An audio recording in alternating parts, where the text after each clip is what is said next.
Good morning, good morning, good morning, good afternoon, good evening, wherever you are. Yeah, this is MUSAU MattmeachamJR reporting from Kampala, Uganda. I had not planned to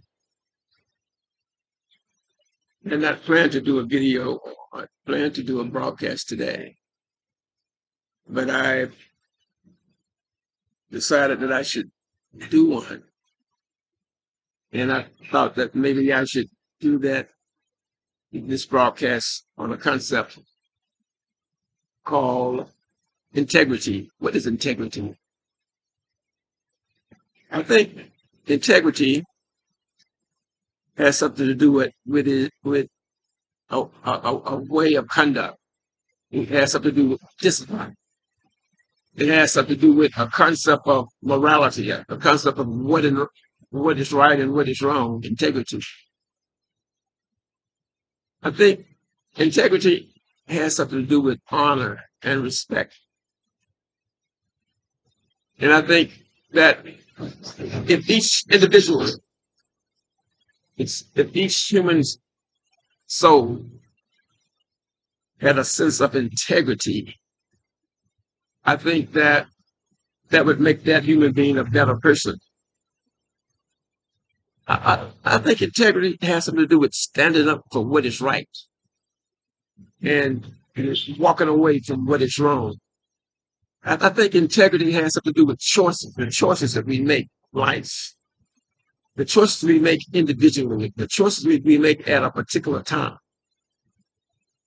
I think integrity is a very essential concept that determines whether or not one succeeds or whether one fails. I think integrity is very important. In dealing with the human being, in dealing with the issue that I'm concerned with, the issue of human preservation, I think integrity, it has something to do with it. Now, I'm detailed, and I have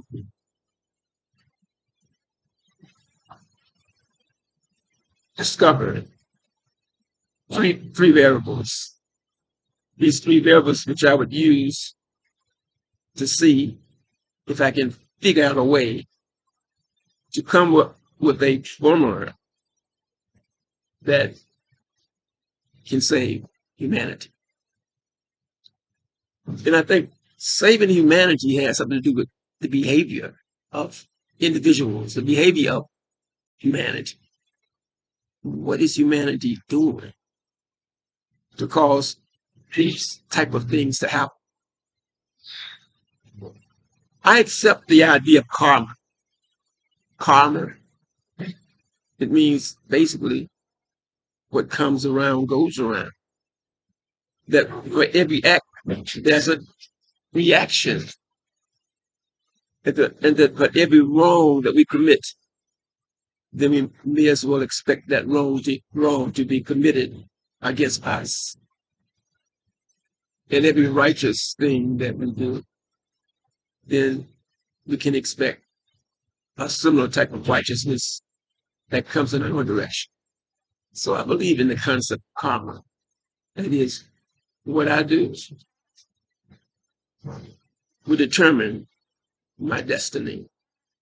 What anyone does will determine repercussions. So, in my trying to come up with this formula, I have to look at certain type of sociological concepts, philosophical concepts, and I have to put these things together because we're talking about man, the human being, the human. We're talking about man. How can man continue to survive in a world of all type of negative activities that come in this direction? Well, I think when we talk about integrity, we must also talk about corruption. What is corruption? Corruption has many meanings depending on who's talking about it.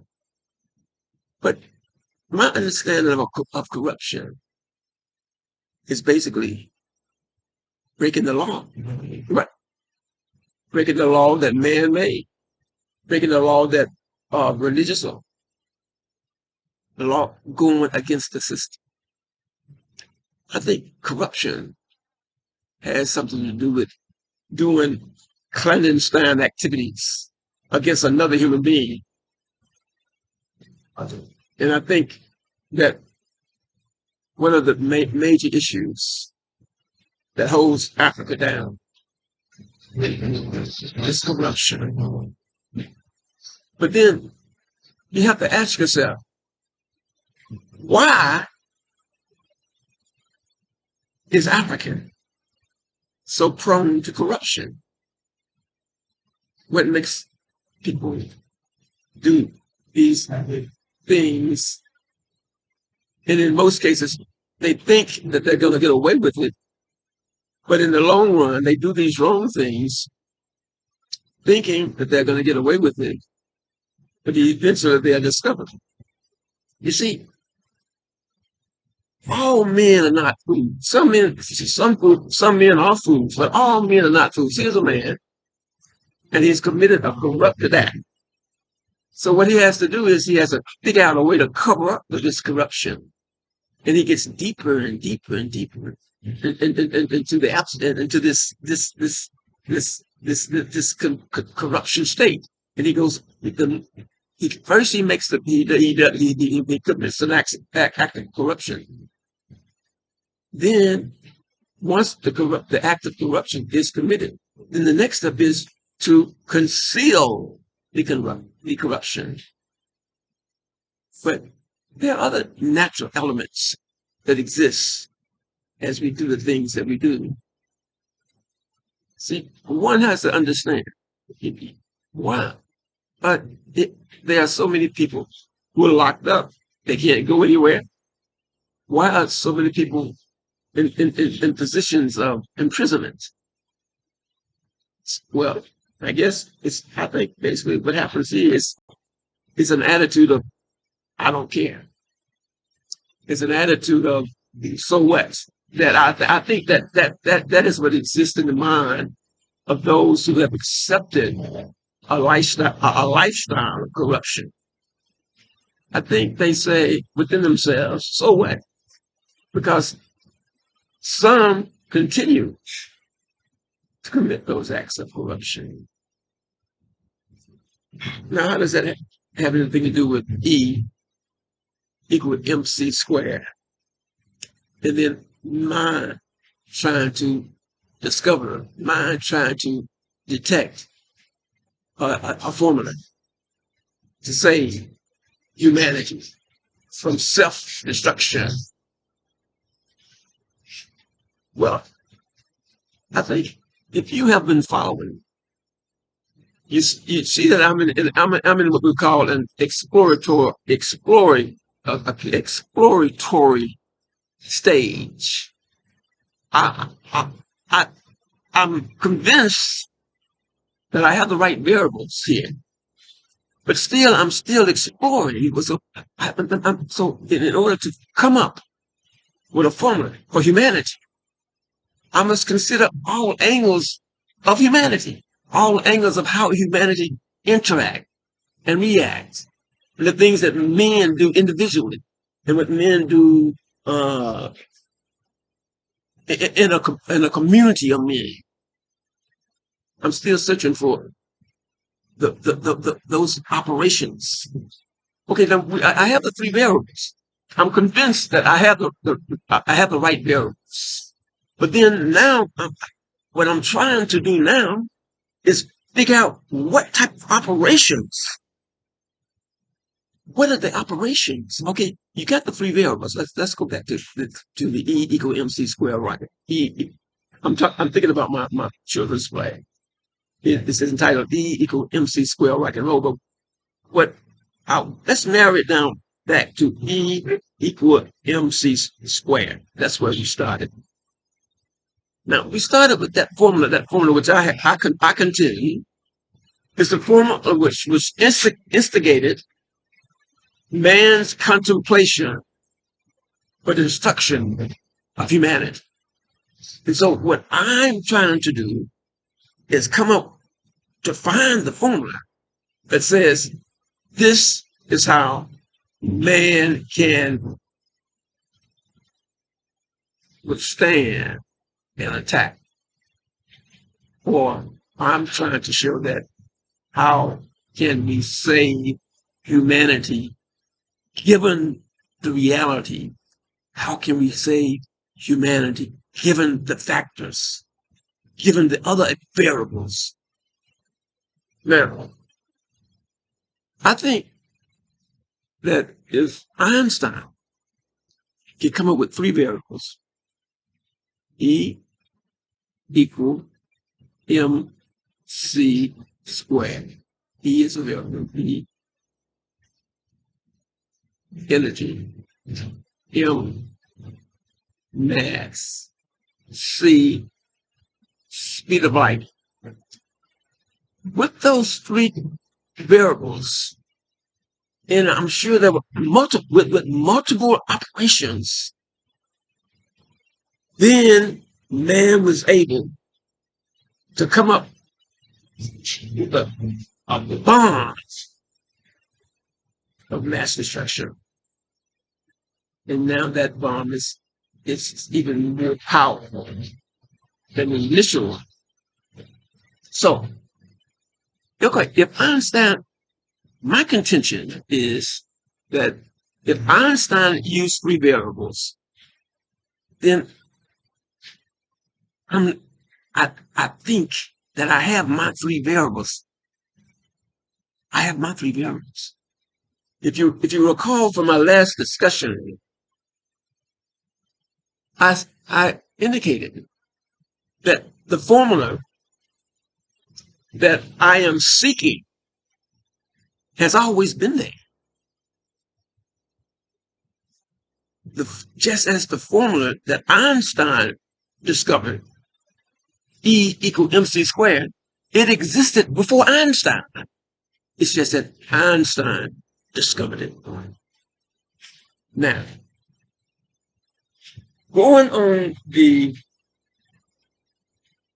pattern or the steps that Einstein took, and he came up with three variables, I'm convinced that the formula that I need to discover and then to understand the operations that should be performed on that operation, on that formula, then what I need is the three formulas. I don't have the operations. I'm not I guess I'm not what you call a scientific guy. I'm an artist. I consider myself an artist. I don't consider myself, I can't even say the word a physicist. I'm not a physicist, a geometrist, I'm not a, but I'm a human being. I'm a man. And that which God allows for one man, I think that he allows for any man, depending on who that man is. So, you said, who am I? I'm trying to construct a formula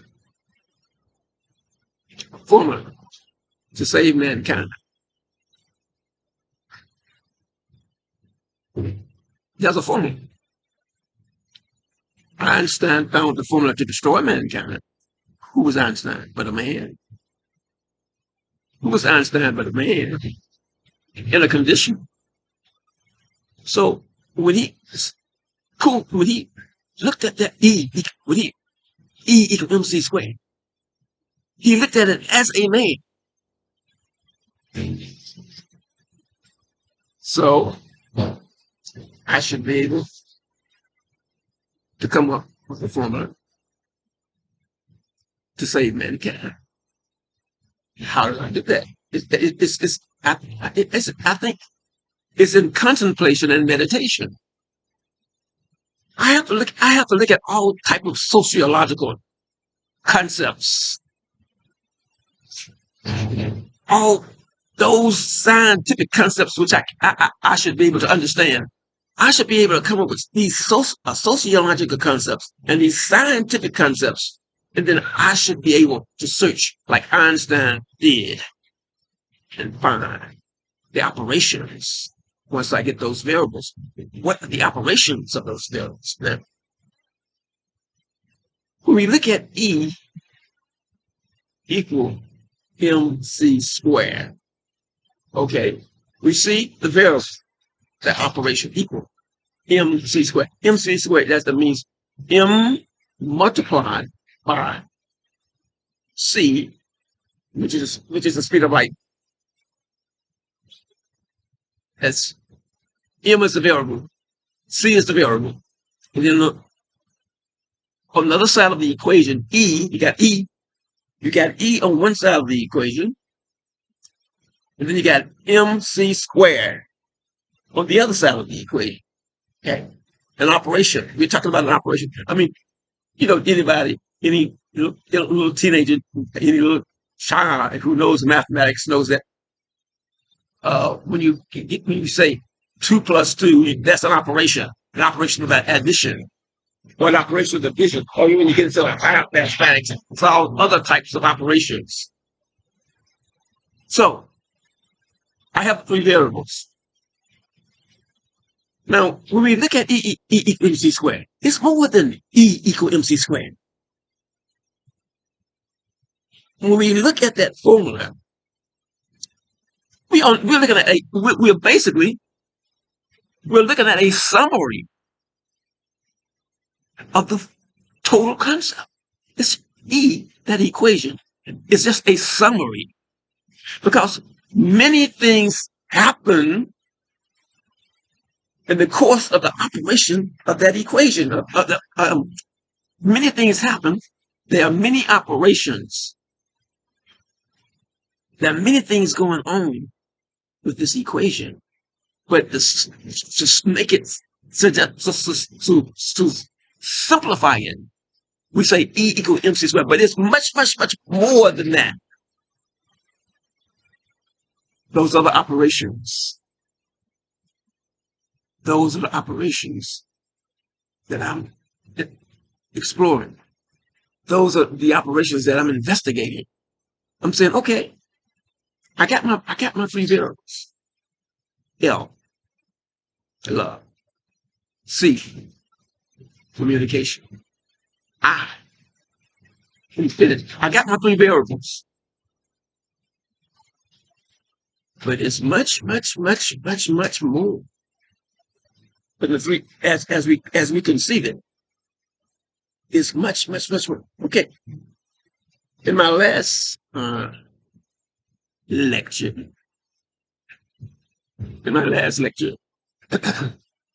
I talked about the concept of infinity, which I tried to explain as being, just to show you the uniqueness, the interesting thing about infinitive, the concept of infinitive. There must be another terminology that me not having the knowledge of the scientific ways of saying it. There must be other ways of talking about infinitive, because in the last discussion we said infinitive was between these two, the 2 points, but in this space, that it could, from going from one point to the other, we can never reach in other words, we can never reach this point, even though we perceive it. We can never reach this point coming from this direction, or either way. The distance between these 2 points is infinite. And the paradox is that we know that the space between this point and this point is infinite. But look, as we perceive it, we see a beginning and an end. That's how we perceive it. Beginning and an end. But in that space, we have the concept of infinity. I mean, if you were watching me yesterday, earlier when I talked about this, we talked about being able to slice from what if we had an instrument that could continue to slice, that it would never reach this point. And watch this. Infinitive is here too. The space between this point and this point is infinite. Yes. The space between this point and this point is infinite.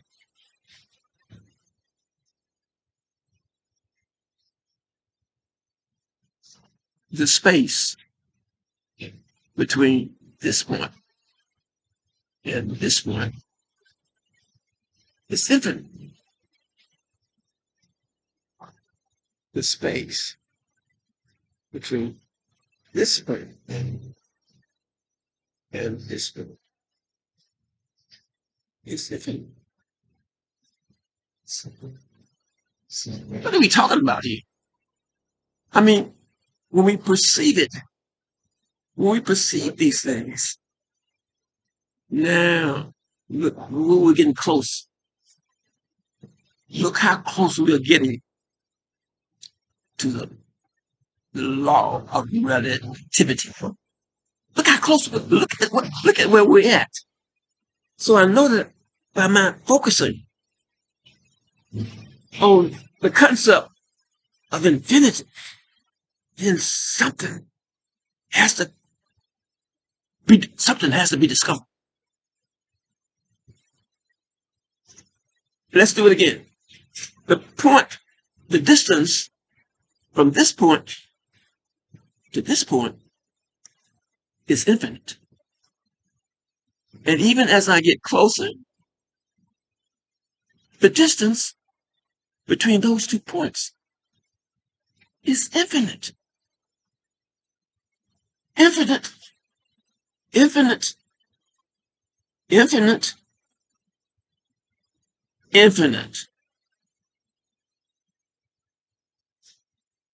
If we had the tools to slash, if we had the tool to slash between these 2 points, we could slash between here and here forever, and we will never get to this point.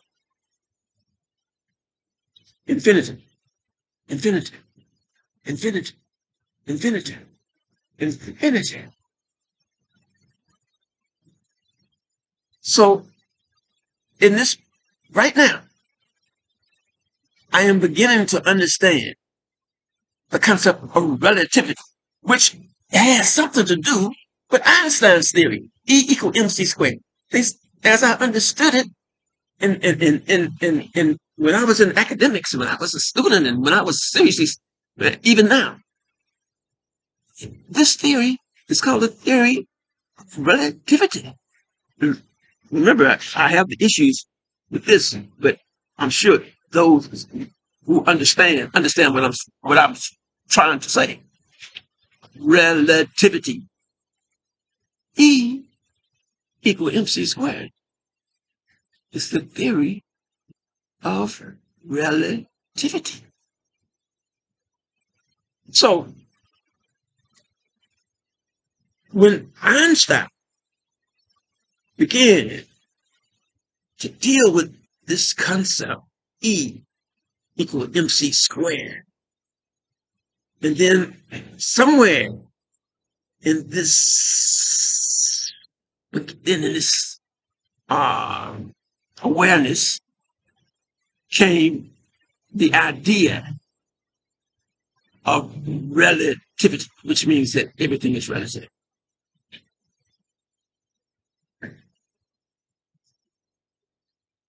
Everything, it means everything is relative.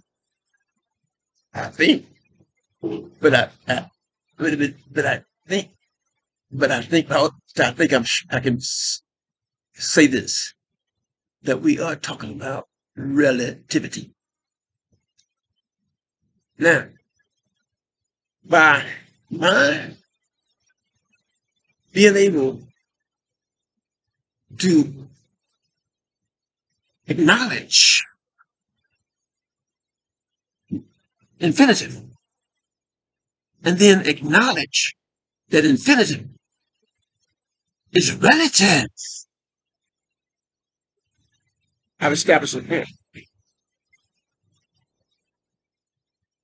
Now that I can actually concede the idea of infinitive. Infinitive is relative. Infinitive means forever. Infinitive means never ending. In other words, there is no end to infinity. Wait. There is no end to infinity? There is no end to infinity? If that's one point, and that's one point, and you begin to slice, you begin to slice, you begin to slice, you begin to slice, you're telling me that but there is no end. From this point to this point, you can be slicing forever. Forever. Forever. You're still slicing. And you never get to that.